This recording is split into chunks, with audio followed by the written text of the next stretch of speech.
Hello, എന്തൊക്കെയുണ്ട് വിശേഷങ്ങൾ? ഞാനത് ചെറിയ വീഡിയോ ആണ് കാണിക്കുന്നത്. പത്തിരി ഇങ്ങനെ ഉണ്ടാക്കുന്നത് കാണിക്കുകയാണ്. അപ്പോൾ അതിന് വേണ്ടി 4 കപ്പ് വെള്ളം ഒഴിച്ചിട്ടുണ്ട്. അത് നന്നായി വെട്ടി തിളയ്ക്കുന്നുണ്ട്. അപ്പോൾ അതിലേക്ക് പാകത്തിന് ഉപ്പൊക്കെ ഇട്ടിട്ടുണ്ട്. നമ്മളിപ്പോൾ അജ്മീയുടെ റൈസ് പൗഡറാണ് പത്തിരി ഉണ്ടാക്കാൻ ഉപയോഗിക്കുന്നത്.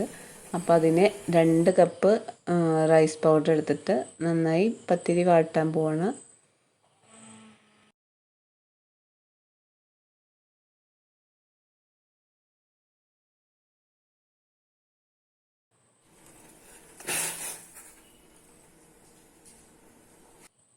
ഇപ്പോൾ ഇതാ പത്തിരി നന്നായി വാട്ടി വെച്ചിട്ടുണ്ട്.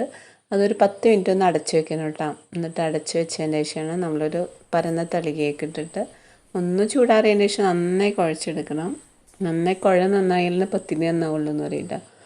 അപ്പോൾ അതുപോലെ കുഴച്ച് വെച്ചിട്ടുണ്ട്. ഇനി അത് ബോൾസ് ആക്കി വെച്ച് നമ്മൾ പ്രസ് ഉപയോഗിച്ചിട്ടാണ് സാധാരണ എല്ലാവരും പത്തിരി ഉണ്ടാക്കുന്നത്. ഞാൻ ഇവിടെ ചപ്പാത്തി കോഴിൽ വെച്ചിട്ടാണ് പത്തിരി ഉണ്ടാക്കുന്നത്. അപ്പോൾ ആ പത്തിരിക്ക് റൗണ്ട് ഷേപ്പ് ഉണ്ടാവാൻ വേണ്ടിയിട്ട് നമ്മൾ പരത്തുമ്പോൾ അങ്ങനെ കറക്റ്റ് റൗണ്ട് ഷേപ്പ് ഇത്ര വൃത്തിക്ക് വരില്ല. അപ്പോൾ അതിന് വേണ്ടിയിട്ട് നമ്മളൊരു പാത്രത്തിൻ്റെ മൂടിയോ പ്ലേറ്റ് എന്തെങ്കിലും ഇട്ടിട്ടൊന്ന് റൗണ്ട് ഷേപ്പ് ആക്കി എടുക്കണം. അപ്പോൾ അത് ഞാൻ പുറത്തുള്ളൊരു പാത്രത്തിൻ്റെ മൂടി വെച്ചിട്ടാണ് റൗണ്ട് ഷേപ്പ് ആക്കുന്നത് കേട്ടോ.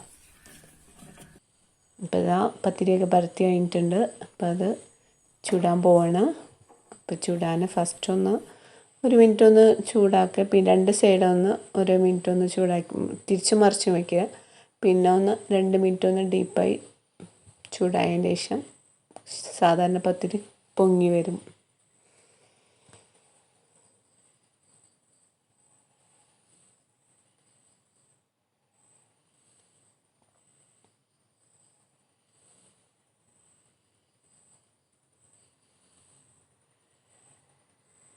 അപ്പോൾ ഇതാ അടിപൊളി പത്തിരി ഇതാ പൊങ്ങി വാങ്ങി നിന്നിട്ടുണ്ട്.